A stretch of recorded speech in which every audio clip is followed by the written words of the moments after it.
गले में गमछा और चेहरे पर गंभीरता लिए मनीष कश्यप की ये तस्वीर तब की है जब तमिलनाडु पुलिस उन्हें ट्रांजिट रिमांड पर लेकर चेन्नई एयरपोर्ट पर पहुंची। इस तस्वीर ने बड़े बड़े मीडिया हाउसेस के उन दावों को भी झूठा साबित कर दिया जिसमें यह कहा जा रहा था कि मनीष कश्यप ने कई नेताओं का नाम लिया है, मनीष कश्यप जेल में माफी मांग रहे हैं, मनीष कश्यप पुलिस के सामने रो रहे हैं।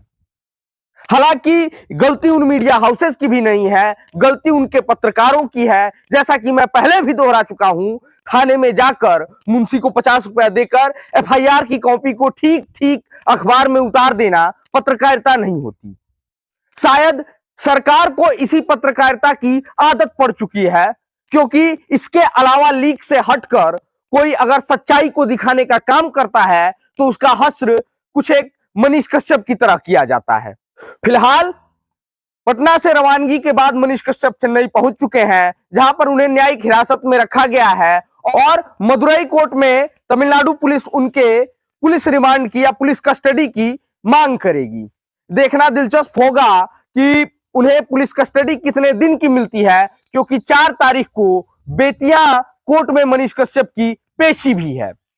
इधर बिहार पुलिस की आर्थिक अपराध इकाई मनीष कश्यप के सहयोगी मणि दुबे, टाइम्स ऑफ अयोध्या के पत्रकार रवि भट्ट और अभिनव को तलाश कर रही है।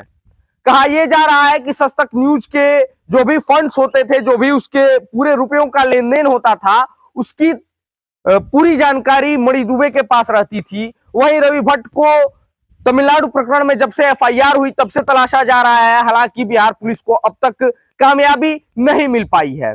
हालांकि इन सब के बीच सवाल यह भी उठता है कि बिहार में जब पत्रकारों द्वारा सवाल पूछे जाने पर तमिलनाडु पुलिस की महिला अधिकारी ने यह कहा था कि आई डोंट नो हिंदी, यानी मुझे हिंदी नहीं आती है। वो मनीष कश्यप से पूछताछ किस भाषा में करने वाले हैं, मनीष कश्यप को कितने दिन की पुलिस कस्टडी में या पुलिस रिमांड में भेजा जाता है और मनीष कश्यप से क्या पूछताछ की जाती है, इस पर हमारी निगाहें बनी रहेंगी। फिलहाल गौरतलब बात यह है कि मनीष कश्यप सिर्फ हाथ में एक लाल रंग का थैला लेकर गए हुए हैं, जिसमें संभवतः उनके जरूरत के कुछ सामान होंगे।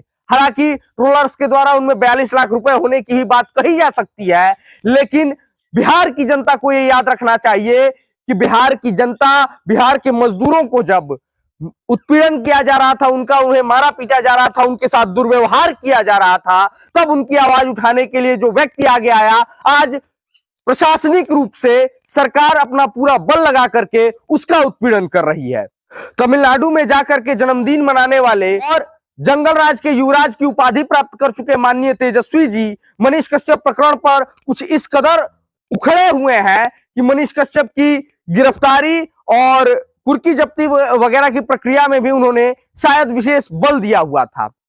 फिलहाल आर्थिक अपराध इकाई जो कि मणि दुबे की तलाश कर रही है, उन्हें कितनी जल्द कामयाबी मिल पाती है यह देखना दिलचस्प होगा। लेकिन इन सब के बीच गौरतलब बात यह है कि मनीष कश्यप के ऊपर आवाज उठाने वाले लोगों की तादाद बढ़ती ही जा रही है। 23 मार्च को बिहार के हर जिले के हर ब्लॉक से मनीष कश्यप के समर्थन में निकलने वाले युवाओं ने कहीं ना कहीं ये ऐलान कर दिया था कि मनीष कश्यप ने जो सरकार गिराने की बात की थी, मुख्यमंत्री बनने का सपना पूरा नहीं होने देने की बात कही थी, वो बेईमानी नहीं थी। इसी बात को लेकर के तेजस्वी यादव संभवतः मनीष कश्यप से काफी नाराज है और मनीष कश्यप के समर्थकों में भी ये चिंता है कि क्या मनीष कश्यप तमिलनाडु से लौटने के बाद कुछ उसी अंदाज में जनता की आवाज को उठा पाएंगे जिस अंदाज में वो पहले जनता की आवाज को, जनता के हक और हकूक की आवाज को उठाया करते थे, भ्रष्टाचार के खिलाफ बोला करते थे। तो चेन्नई जाने से पहले मनीष कश्यप ने मीडिया के सामने जो बातें कही, उनसे एक बात तो स्पष्ट हो गई कि मनीष कश्यप को चाहे कितने भी दिनों कारागार में रखा जाए, मनीष कश्यप वो शेर है जो जब भी बाहर आएगा तब भी दहाड़ेगा।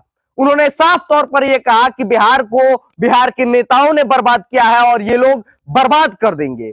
इशारों में उन्होंने जनता से अपील भी कर दी कि अब आपको बिहार की लड़ाई लड़नी है और निश्चित तौर पर बिहार की जनता को मनीष कश्यप की भी लड़ाई लड़नी है, क्योंकि मनीष कश्यप ने आवाज अपने निजी हित में नहीं उठाई थी, उन्होंने आवाज बिहार के उन मजदूरों के लिए उठाई थी जिनके साथ दुर्व्यवहार हो रहा था, जिनका उत्पीड़न हो रहा था। इन सबके बीच देखना यह है कि तमिलनाडु के मदुरई कोर्ट से क्या खबर आती है। मनीष कश्यप सही सलामत बिहार लौटते हैं या फिर कि मनीष कश्यप की आवाज को दबाने का प्रयास किया जाता है, उन्हें तमिलनाडु में ही रोक लिया जाता है।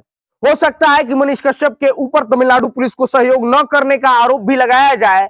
तो इस मामले में हम यह स्पष्ट करना चाहेंगे कि जिस प्रकार से तमिलनाडु पुलिस के अधिकारियों को हिंदी की जानकारी नहीं है, उसी प्रकार से मनीष कश्यप को वहां की भाषा की जानकारी नहीं है। तो पूछताछ में सहयोग करना और न करना, इसका कोई प्रश्न ही नहीं उठता। फिलहाल हमारी नजर मनीष कश्यप प्रकरण से जुड़े हुए हर मसले पर लगातार बनी हुई है। तो आप जुड़े रहिए हमारे साथ, देखते रहिए द पॉइंट मीडिया, क्योंकि हम दिखाते हैं वो जो खबर पक्की है।